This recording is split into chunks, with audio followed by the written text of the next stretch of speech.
preparations for the protest march, the Farmers' March in London. Livestock farmer Colin Rayner. Colin, good morning to you.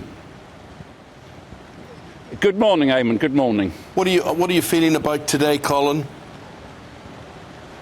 We are angry as sin. As farmers, we have been betrayed to and lied to by the Labour Party and the Labour government. Before the election, they came to the NFU conference and promised us they wouldn't put up taxes. They promised they wouldn't put up the inheritance tax, and they lied. And they're now blaming that if they don't get this money, they won't have enough money for the National Health Service. If the government sold every farm in this country and used that money for the National Health Service, it still wouldn't be enough. And we are here today because we have been betrayed. And my farm has been owned by the same family since 1551. I'm only a caretaker, my generation, and my children and my cousins, they will be caretakers for the next generation.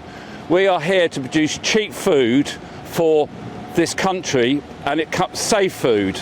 And our family survived the First World War. Many of my members fell on the battlefields of Flanders. Our farm was shot up and bombed during the Second World War, having farm workers killed. We're not about to lie down and have our family inheritance stolen from us to waste money on the vanity projects of the Labour Party. What do you feel about that inference that the state of the NHS is somehow the fault of farmers, and that you could reverse this? Therefore, you're obviously not being selfish, you're also being greedy, you're not paying your fair share. It's a pretty damning indictment, isn't it? It is. I think it's disgusting and despicable to blame the farmers that the National Health Service isn't functioning. It's because they just waste money. Just waste money. And as I said, if they sold every farm in this country and put all that money to the National Health Service, you'd still have to wait for appointments, still have to wait for operations, and the hospitals will still be falling down. Do you think as farmers, we think it's very low and despicable? Yeah, but what do you think the general public think? Do you think many of them are gullible enough to swallow that dirty political message? It's really bad political fighting. It's quite grim.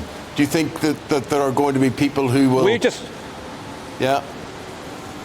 just been standing outside the Farmers Club, and there were some scaffolders there, putting up scaffolding in this rain and snow, and they said, "God bless the farmers."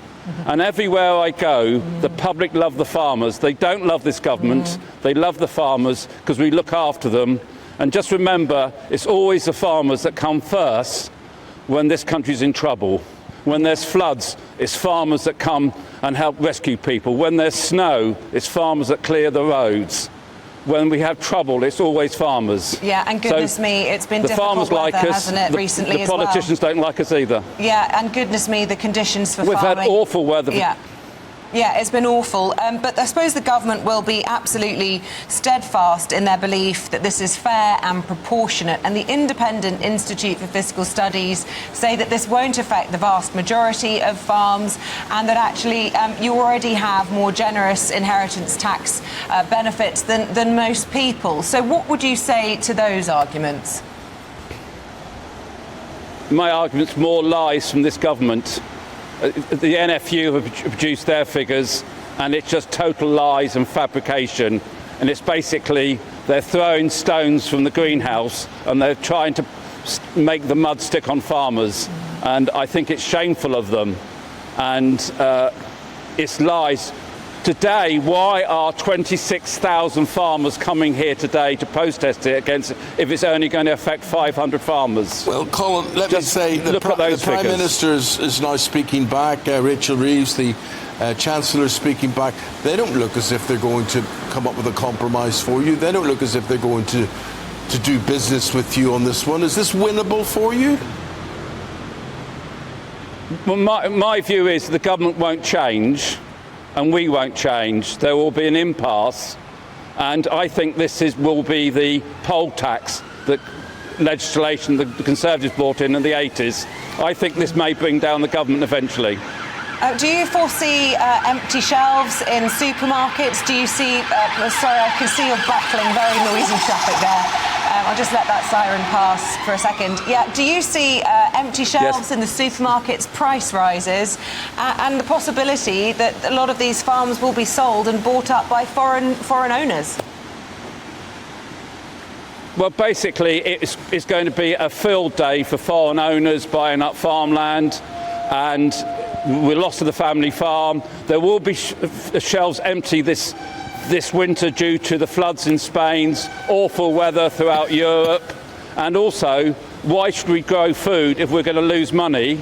And I've got 3 daughters who want to carry on farming, and I am the 10th generation. I might be the last generation that farms my farm. And we've got a government that wants to cover our countryside in solar panels where they could put them on buildings.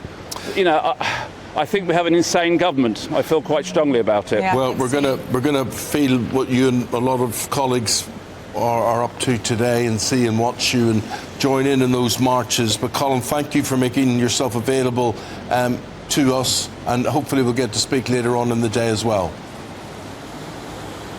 Yeah, thank you. And we're enjoying the weather down here. We love the weather. Farmers' weather never lets us down. Yeah, good old flat cap, you'll be fine. Thanks ever so much.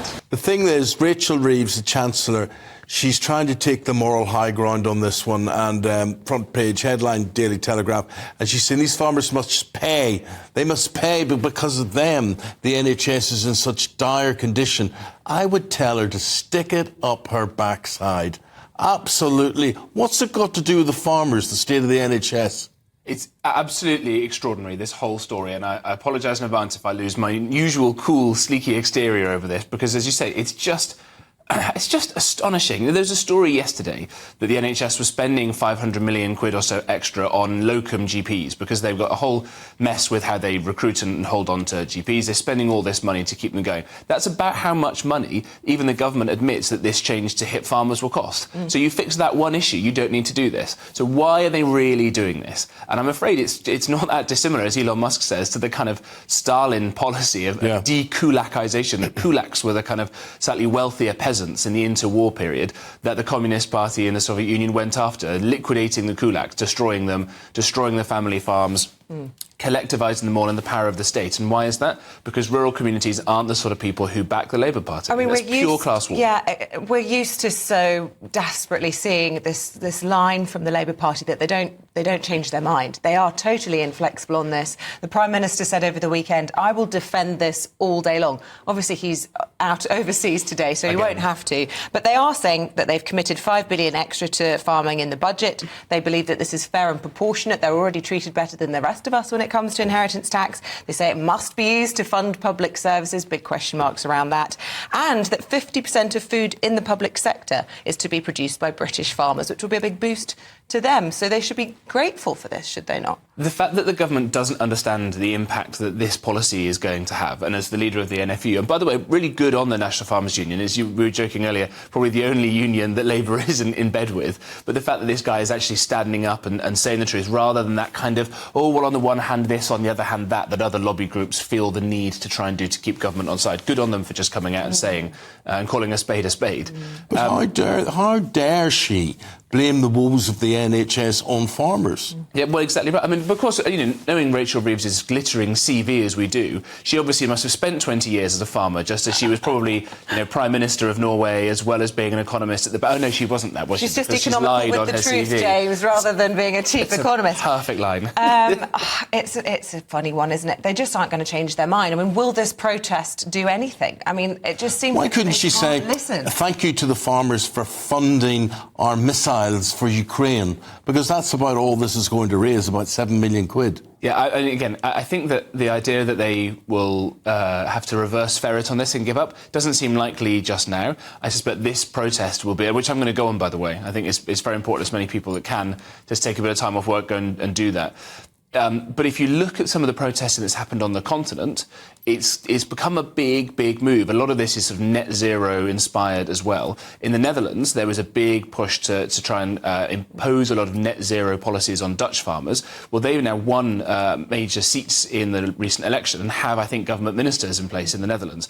So there is a kind of rural force in there. And you've got 100 or so Labour MPs who actually represent rural communities. I'm sure they all had to rush out and buy brand new clean wellies for the first time. But they'll start to realise. Have done a bit of maths, and only 7 of those rural constituencies, they think, by their calculations, are under threat from this particular outrage. I mean, it's early on in the electoral cycle, obviously.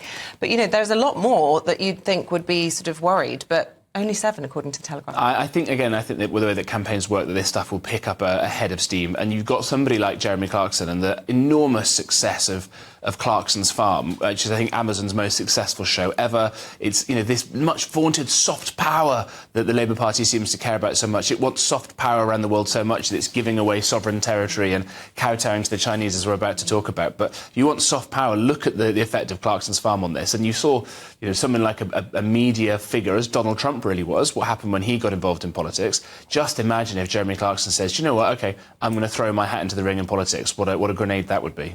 So in the court of public opinion, you think Starmer against Clarkson, it's a no contest, really. Clarkson will walk that. I think he'd absolutely walk it. I mean, Keir Starmer's already admitted, he doesn't have a favourite novel, he doesn't have a favourite song, he doesn't dream. He's the most grey, bland, sort of destructive force. Team. He's there all the time. Yeah, exactly. That's right, of course. In the fancy director's box, isn't it? These guys were elected into office basically by default. My old party, the Conservatives, lost that election, and we know all the many reasons why that is. Labour didn't win it, but they're walking around as if they are supremely popular. They've already become less popular than Rishi was at his absolute nadir. How on earth have they managed to do that? We know the instances and the subjects that have contributed to all of that, but surely a blind man on a galloping horse would see that they were in trouble with, things like the winter fuel payments and whatever. So why pursue them?